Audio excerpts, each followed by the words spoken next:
Hi there, everyone. My name is Brianna Kenmere, and I have chosen to do my debate video on the company Theranos. Before the debate starts, I'd like to give you guys a little brief introduction on the business and the scandal that did take place.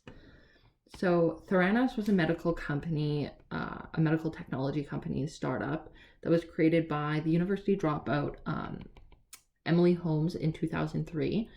This business and the technologies that were so-called being created, one could say, would have transformed the entire world of blood testing for the healthcare community. The machines, which she called the Edison, would pinprick your finger and test the tiny, smallest amount of blood against hundreds of diseases. I believe it was up to 240 in total that it could test against. It could test between high cholesterol or even like genetic analysis it could do. The Edison was supposed to use the blood and the fluids taken from the patient's body to scan for an antigen or antibody. People began to question how Holmes was able to pull off such an interesting and amazing scientific breakthrough. She had very minimal patents, which made people believe she was not creating the product or using her own devices. Or she had just been lying to all of the investors to invest in her product that she wasn't even able to make. The employees at Theranos were being overworked trying to get the machines to work properly. They weren't cooperating. It wasn't working. The machines kept failing continuously. Eventually, there was a couple whistleblowers who went to the media, and the lab assistants were being told to delete and remove outliers in their data. Then the business would pass. Then the business could pass their quality control checks. One of the lab assistants spoke out and said that she and others were being followed by private investigators and that they were being told to stay silent by intimidating lawyers. After questioning that this data should not be removed, there was lots of threats made to them. In 2013, the senior scientist, Sarika, left Theranos. She chose to leave because Holmes continued to pressure her and her employees to validate the results, even though the machines were not suitable to be used on human patients yet. She needed to get it to be used on human patients, so then she could tell her investors that and continue to make money and become the world's youngest billionaire, I guess. While this was happening, Holmes was lying to her investors and was making up excuses for the machines not working. She was telling her investors that Theranos would be expecting a $900 million revenue in 2015, but the reality was that the company only made around $110 million in revenue that year. She was being extremely generous when she was telling the investors how great her business was doing with financial statements. Holmes continued to lie to her investors about partnerships with the mega pharmaceutical company Pfizer. Theranos had put logos on reports saying that they were working together on building these machines, that it was an ongoing partnership. But this was all false. Pfizer had a contract in 2009, but once seeing what was going on with Theranos, they had no interest in working with this startup anymore. They could see that it was going to fail and that nothing would be working correctly or how they wanted it to. When the government got involved, Theranos when the government got involved with Theranos and the credibility of their products, they requested that they be given a hard drive with all of the data from the beginning of the projects. This would include how many diseases were linked in, if it was using multiple machines that weren't just the Edison that they had created, patient data, any sort of patient information related to people that were using it in Walgreens with that partnership. So Theranos gave them the hard drive with all the data regarding the patient files, and it was suspected it was going to include tampered information. After Holmes gave them this, it was just a couple of days after Emily Holmes had completely dissolved the business and deleted all the databases that were available online. Once discovering this, the government tried to access their hard drive with the information, and Emily Holmes had it encrypted. So the government was unable to gain access to this data to be able to charge her with the falsified information. Emily Holmes and her chief operating officer / president, Sunny Balwani, were both charged with wire fraud and conspiracy. So since the two had conspired and knew that they were planning on doing illegal acts and then acted on it, the investors were all deceived through verbal conversations, written agreements, financial documents, and then all the falsified marketing campaigns. And then on top of these charges from that, which was 20 years per charge, and there could have been up to 11 charges. So they could go to prison for a long time. So on top of all those, Holmes and Balwani claimed that the Theranos machines were being used in Afghanistan for combat purposes by the United States Department of Defense. These machines were never actually deployed to be used in Afghanistan, though. Holmes was also charged by the Securities and Exchange Commission for civil security fraud charges. She settled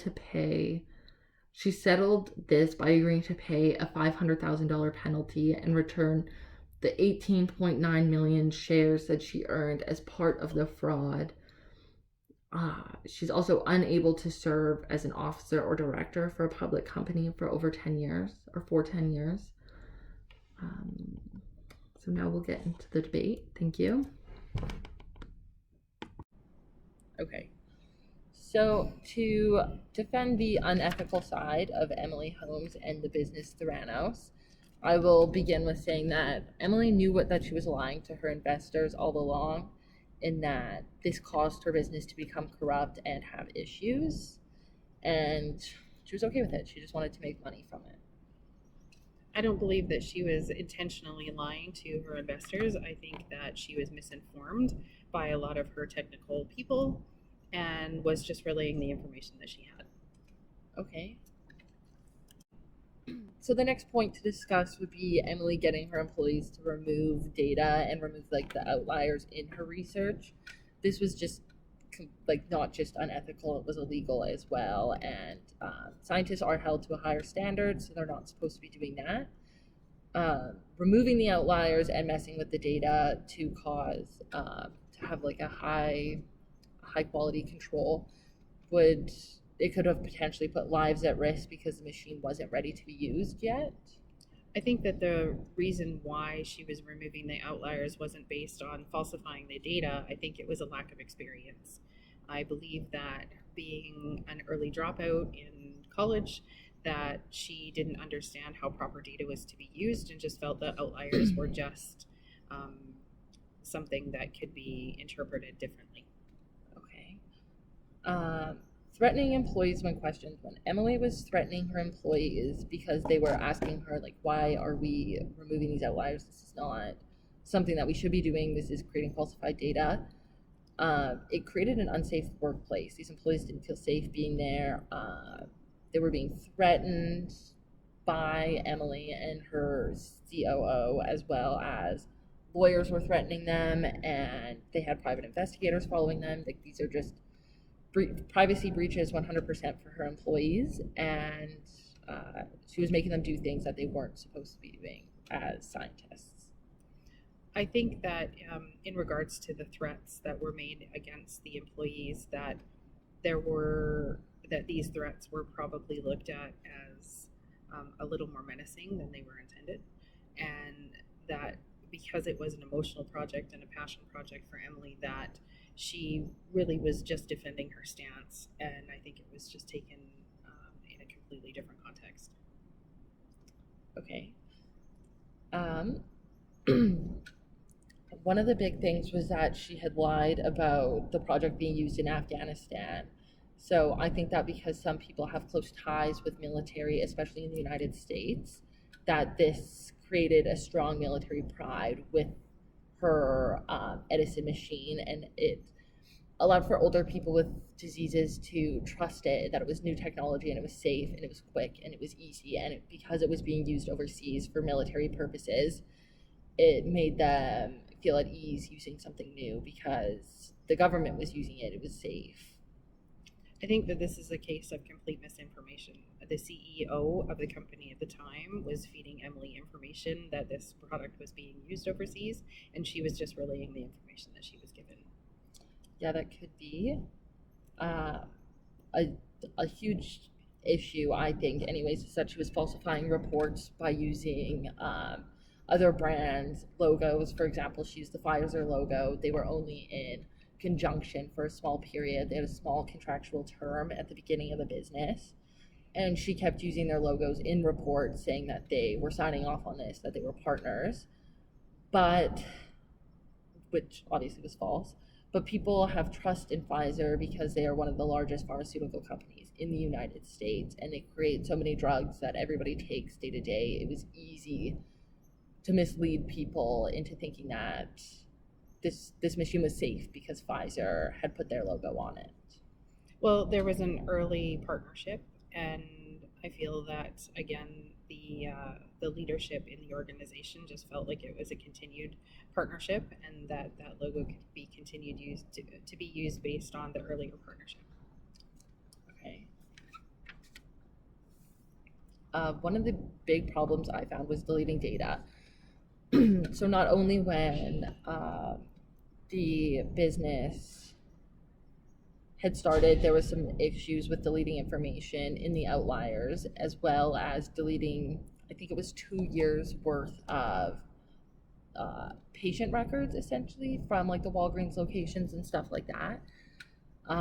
There were also when it went to court, she had to give the government a hard drive filled with all the data.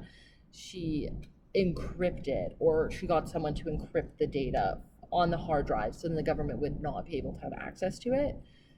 And then that a few days after she gave it to them, she also deleted all of her websites and her databases and everything. So by doing this, it seems like what she was doing was much worse than what was led to be happening. Like everybody knew it was bad, but clearly it was probably worse if she chose to delete these. And she knew she was wrong because she wanted to delete this information, but she was choosing not to deal with the consequences, which is not fair or ethical.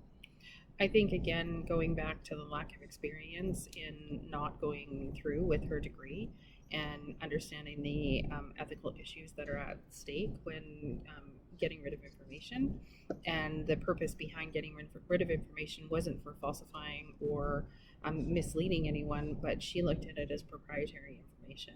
Okay. And given proprietary information, she wanted to protect her findings and her research from other people because of the scale of the discovery that she had. Okay, sounds good. Okay.